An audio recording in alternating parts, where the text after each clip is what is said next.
Friends, good morning. आज के इस वीडियो में हम समस्त लोग सिंथेसिस ऑफ सेंटेंसेस के विषय में डिस्कशन करेंगे। सिंथेसिस का मतलब होता है कॉम्बिनेशन ऑफ सेंटेंसेस, अर्थात वाक्यों का एक में जोड़ना। In this process we join two or more simple sentence into one simple sentence, and then to form one simple sentence, complex sentence or compound sentence. This process is called synthesis of sentences. In this video we shall discuss to combine two or more simple sentence and to form a simple sentence। यानी इस video में हम सभी लोग दो या दो से अधिक सिंपल सेंटेंस को मिला करके एक सिंपल सेंटेंस बनाना सीखेंगे, समझेंगे। उसी को मैंने यहाँ पर लिख दिया है पहले ही, दो या दो से अधिक सिंपल सेंटेंस को मिलाकर एक सिंपल सेंटेंस बनाना। तो हमको सबसे पहले जो पहला रूल होता है वो आपका है पार्टिसिपल का प्रयोग करना।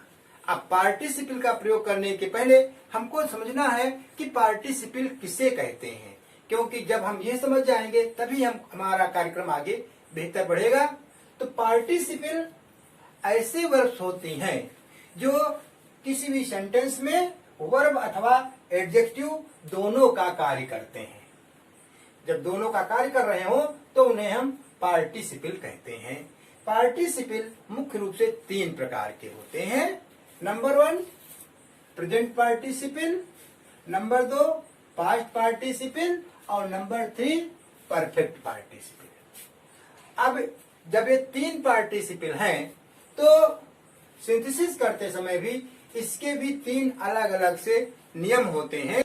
अब सबसे पहले हम आपको बताना चाहते हैं कि प्रेजेंट पार्टिसिपल का प्रयोग कैसे करते हैं। यानी जब हम दो या दो से अधिक सिंपल सेंटेंस को मिलाकर एक सिंपल सेंटेंस बनाते हैं तो उसमें जो प्रेजेंट पार्टिसिपल है वो कैसे वाक्यों में हम यूज करते हैं, हमको ये समझना है। तो सबसे पहले हमें समझ लीजिए कि प्रेजेंट पार्टिसिपल वो होता है जो वर्ब की फर्स्ट फॉर्म में आईएनजी लगा हो। तो यहां पर हमने आपको पहले यही बताने का प्रयास किया है, यह वर्ब की फर्स्ट फॉर्म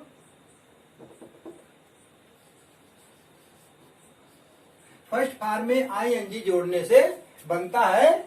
और जब ये हमारा सेंटेंस का एक फॉर्म तैयार हो जाता है तो जब हम उसका हिंदी में अर्थ निकालते हैं तो हिंदी में अर्थ निकालने पर करके आ जाता है। जैसे हमने कह दिया, मैंने तुम्हें देखा, I saw you, I laughed, मैं हंस पड़ा। अब जब इस सेंटेंस को बनाएंगे, सिंपल सेंटेंस में जोड़ेंगे और वो भी हम पार्टिसिपल का यूज करेंगे तो हम कहेंगे seeing you I laughed you, I laughed, seeing you तुमको देख करके, आई लाफ्ड मैं हंसने लगा, मैं हंसा। अब यहां पर इस सेंटेंस में हमने प्रेजेंट पार्टिसिपल का प्रयोग किया। अब हम पार्टिसिपल का प्रयोग कहाँ करते हैं, सबसे मुख्य बात है इसमें लिखा है इसमें दो कार्य एक साथ चलते हैं। और एक साथ चलते तो हैं लेकिन प्रायः जो दूसरा कार्य होता है वो पहले कार्य का फल या रिजल्ट होता है। इसी बात पर जो कार्य पहले है उसी को, जो पहले कार्य हो रहा है उसी को हम प्रेजेंट पार्टिसिपल बना देते हैं। फॉर एग्जाम्पल, पहले मैंने लिखा एक एग्जाम्पल है, Mohan reached school, Mohan school पहुंचा। He put his bag on the bench, उसने अपने थैले को बेंच पर रख दिया।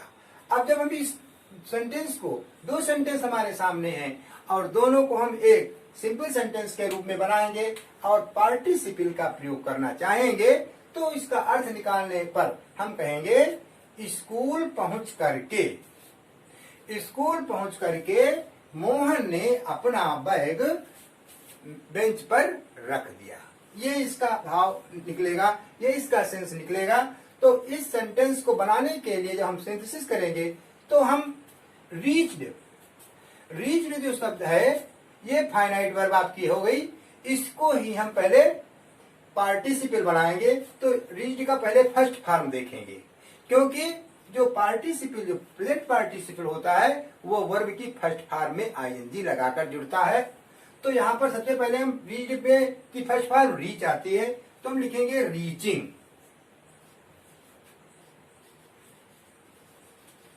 रीचिंग स्कूल, मोहन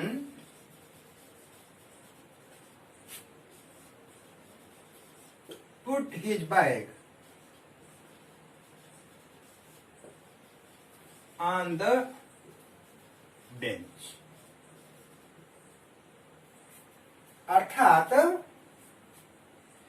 स्कूल पहुंचने पर क्या निकलेगा, स्कूल पहुंचने पर मोहन ने अपना बैग बेंच पर रख दिया। अब ये पहला एक एग्जाम्पल है, दूसरा एग्जाम्पल देखेंगे ठीक प्रेजेंट पार्टिसिपल का ही प्रयोग।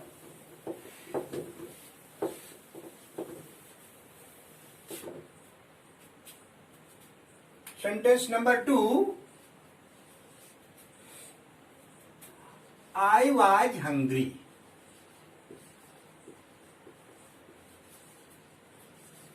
आई वॉज हंग्री, मैं भूखा था। आई टुक माई फूड, मैंने अपना खाना खाया। मैं भूखा था, मैंने अपना खाना खाया। अब जब इस सेंटेंस को हम एक सिंपल सेंटेंस के रूप में जोड़ेंगे, वो भी प्रेजेंट पार्टिसिपल का यूज करेंगे। तो इसको बनाने के लिए यहां पर तो हमारे सामने देखिए रीच लिखा था, रीच की फर्स्ट फॉर्म में रीच में आएंगे जोड़ दिया, रीचिंग हो गया। लेकिन यहां पर ऐसी कंडीशन हमारे सामने नहीं है, सीधे हमारे सामने ये हेल्पिंग वर्ब लगी है। तो जब हमारे सामने हेल्पिंग वर्ब आ जाए और उसके बाद में कोई नाउन या एडजेक्टिव आ गया हो, तो वहां पर हम बीइंग शब्द का प्रयोग कर देते हैं। इस प्रकार से हम लिखेंगे being hungry, BEING, being hungry, I took my food, यानी भूखे होकर के मैंने अपना भोजन किया। एक एग्जाम्पल पुनः आपके समझने के लिए, Sita was tired of walking. She lay down to take rest. अब जब इस सेंटेंस को हम सिंथेसिस करेंगे तो हम कहेंगे बीइंग टायर्ड ऑफ वॉकिंग, अर्थात चल करके, थक करके, चलते हुए थक कर। तो यहां लिखेंगे बीइंग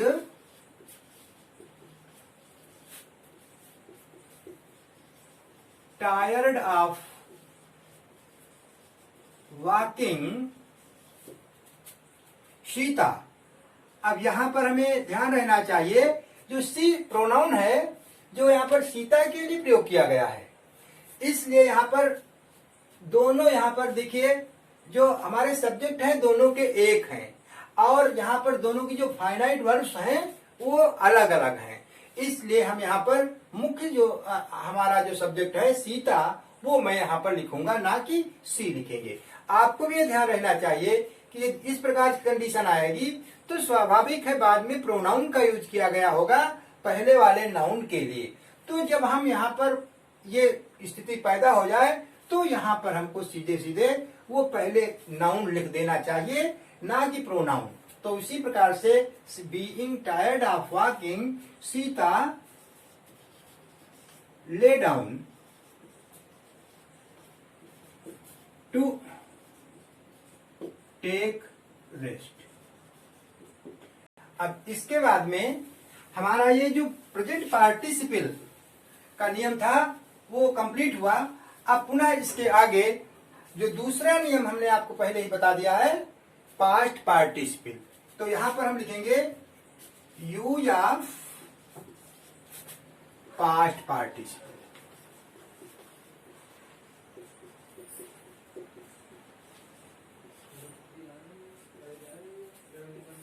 पास्ट पार्टिसिपल का प्रयोग।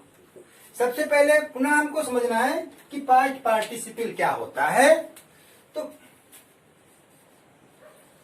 पास्ट पार्टिसिपल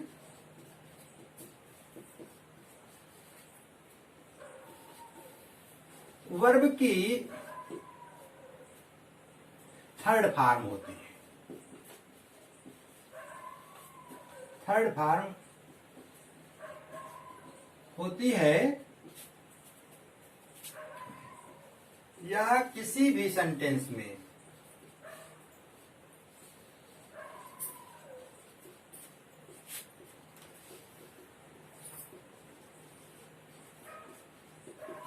एडजेक्टिव का कार्य करती है।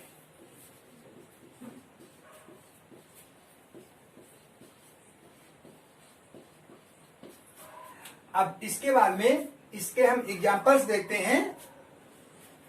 पहला एग्जाम्पल इसका है, Ram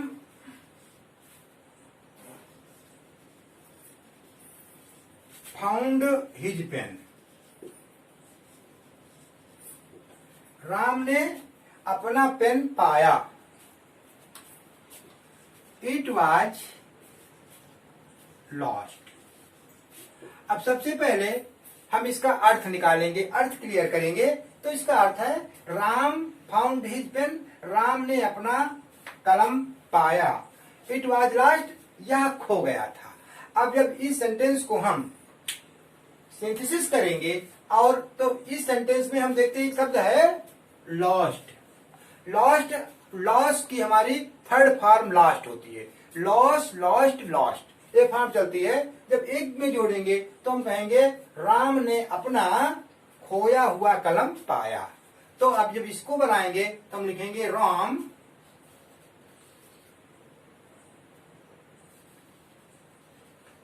found his lost pen, यानी राम ने अपना खोया हुआ कलम पाया। अब यहां पर पेन की विशेषता हो गई। वो मैंने यहां लिखा था यह पार्टिसिपल, पास्ट पार्टिसिपल वर्ब की थर्ड फॉर्म होती है तथा यह किसी भी सेंटेंस में एडजेक्टिव का कार्य करती है। किसी सी सेंटेंस का मतलब है जो यहाँ पर सिंथेसिस कर रहे हैं, जो उसमें दिया गया सेंटेंस है उसमें यह एडजेक्टिव का कार्य करती है। अब एडजेक्टिव अर्थात पेन है, यहाँ पर ये पेन नाउन है, तो इस नाउन की का ये एडजेक्टिव का कार्य कर रहे हैं, यानी इस पेन की विशेषता बताने लगा कि खोया हुआ पेन, लास्ट पेन, खोया हुआ पेन। दूसरा एग्जाम्पल और भी देख लीजिए। Gita lost her purse. Gita lost her purse.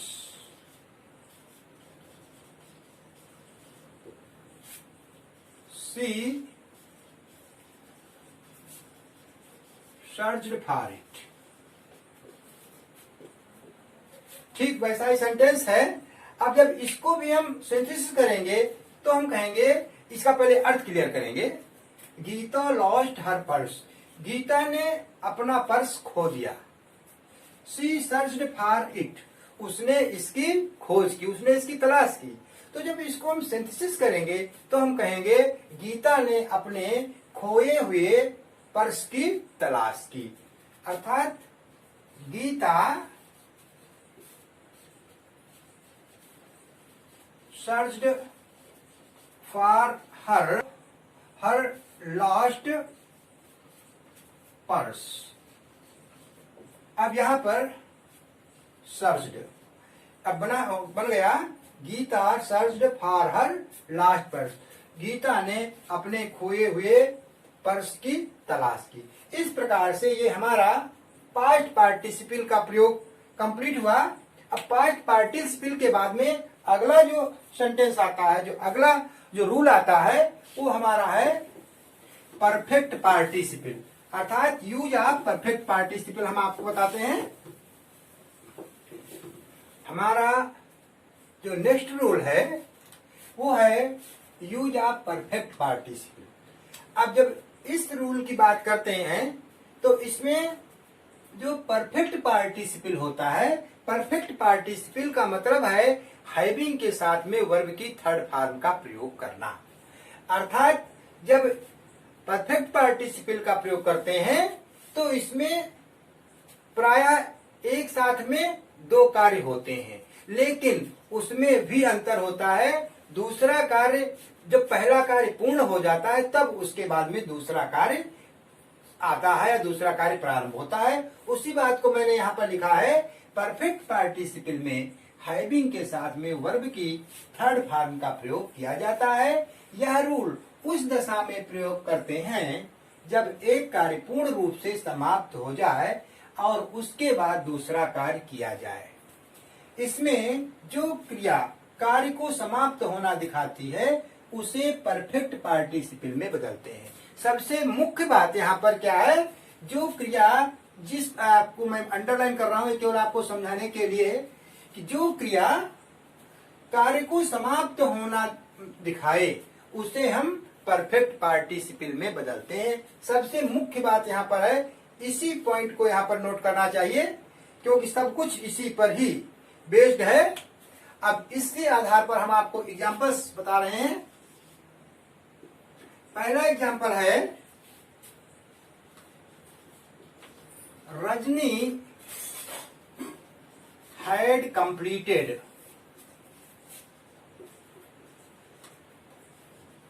Her home assignment.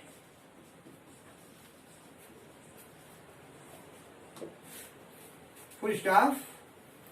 She went to market. अब यहां पर आपके सामने दो सेंटेंस आए। Rajni had completed her home assignment. Rajni ने अपना गृह कार्य पूरा कर लिया था। शी वेंट टू मार्केट, वह बाजार चली गई। अब यहां पर जब हमने देखा कि ये जो पहला कार्य है ये कंप्लीट हो गया, तो ये जो कार्य पहले मैंने यहां पर लिख दिया है, अंडरलाइन भी है, जो क्रिया कार्य को समाप्त होना दिखाती है उसे परफेक्ट पार्टिसिपल में बदलते हैं। अर्थात जब हम इसको बनाएंगे तो यहां पर इस बात को हम दिखाएंगे, तो लिखेंगे having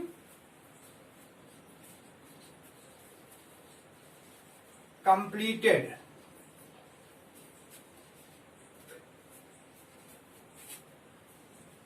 her home assignment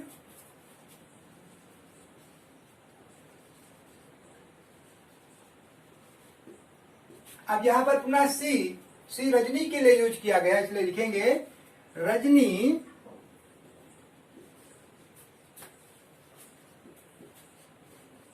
went to market. ये सेंटेंस हमारा बन गया। एक चीज हमको और ध्यान देनी है कि यहां पर यदि ये सेंटेंस जो लिखा हुआ है ये परफेक्ट टेंस में और सिंपल सेंटेंस है। कभी कभी दूसरी बात ये लिखेंगे यदि वाक्य पैसिव वॉइस में हो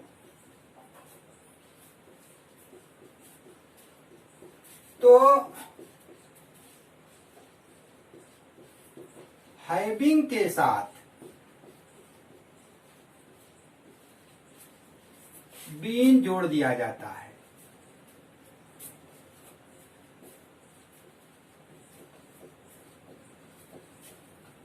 यानी इसमें जो लिखते हैं तो इसमें केवल हैविंग का यूज किया गया है, लेकिन यदि हमारा सेंटेंस पैसिव वॉइस में आ जाए तो ऐसी दशा में हम हैविंग बीन का यूज करेंगे। अब इसका एग्जांपल देख लीजिए। इसका एग्जांपल है he was insulted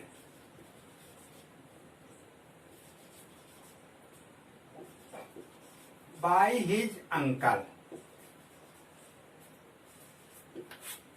He committed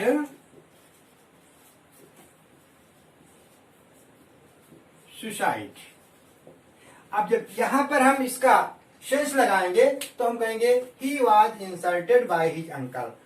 वो उसको अपने चाचा के द्वारा अपमानित किया गया था. ही कमिटेड सुसाइड, उसने आत्महत्या कर ली. अब जब इस सेंटेंस को हम सिंपल सेंटेंस बनाएंगे और परफेक्ट पार्टिसिपल यूज करेंगे तो यहां पर हम हैविंग बीन का प्रयोग करेंगे. अर्थात हम लिखेंगे having been insulted by his uncle, he committed suicide. अब इस प्रकार से ये हमारा परफेक्ट पार्टिसिपल का यूज पूरा हुआ. थोड़ी बात हम आपको और बताना चाह रहे हैं. जो हमने अभी सबसे पहले आपको बताया था प्रेजेंट पार्टिसिपल का प्रयोग, उसमें एक बार पढ़ाते समय थोड़ा मिस हुई थी, उसको भी ध्यान रखिए. क्योंकि मैंने इसको बनाते समय यह बात भी ध्यान रखी है कि कहीं ऐसा न हो कि आप पढ़ाई में कोई ऐसी चीज छूट जाए जिससे आप अधकचरा नॉलेज रखें. इसलिए हमने आपको उस चीज को भी यहाँ पर बता दिया था. अब यहाँ पर थोड़ा ध्यान दीजिए, पुनः उसी बात को रिपीट करता हूं. यानी प्रेजेंट पार्टिसिपल, यहां पर ये थोड़ा मिस हो गया था, वो पुनः ध्यान आ रहा है. यदि पार्टिसिपल का संबंध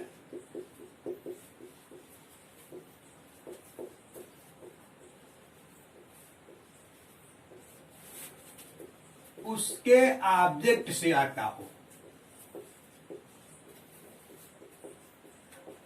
ऑब्जेक्ट से हो तो उसे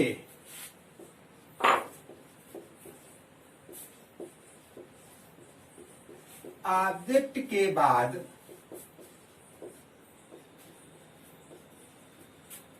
लिखा जाता है. अब ये कोई जरूरी नहीं है. जब हमने पहला रूल आपको बताया था तो मैंने बताया था कि सबसे पहले यूज कर देते हैं, लेकिन वो पहले यूज उस कंडीशन में करते हैं जब पार्टिसिपल का सब्जेक्ट, जब पार्टिसिपल का संबंध उसके सब्जेक्ट से होता है. लेकिन यहाँ पर पार्टिसिपल का संबंध जब उसके ऑब्जेक्ट से होगा तो हम उसको ऑब्जेक्ट के बाद में लिखेंगे. अब इसका एग्जाम्पल देखेंगे.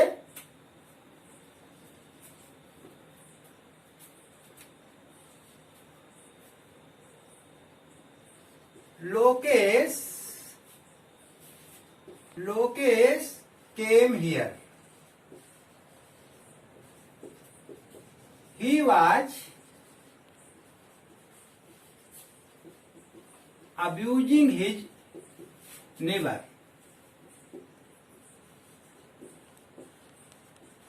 अब यहां पर जब इस सेंटेंस को हम सिंपल सेंटेंस में कन्वर्ट करेंगे और प्रेजेंट पार्टिसिपल का यूज करेंगे तो हम यहाँ पर देखेंगे, यहाँ पर जो अब्यूजिंग वाला कार्य है ये किसके द्वारा हो रहा है. तो यहाँ कहेंगे लोकेश के द्वारा है. तो यहाँ पर लिखेंगे Lokesh came here abusing his neighbor.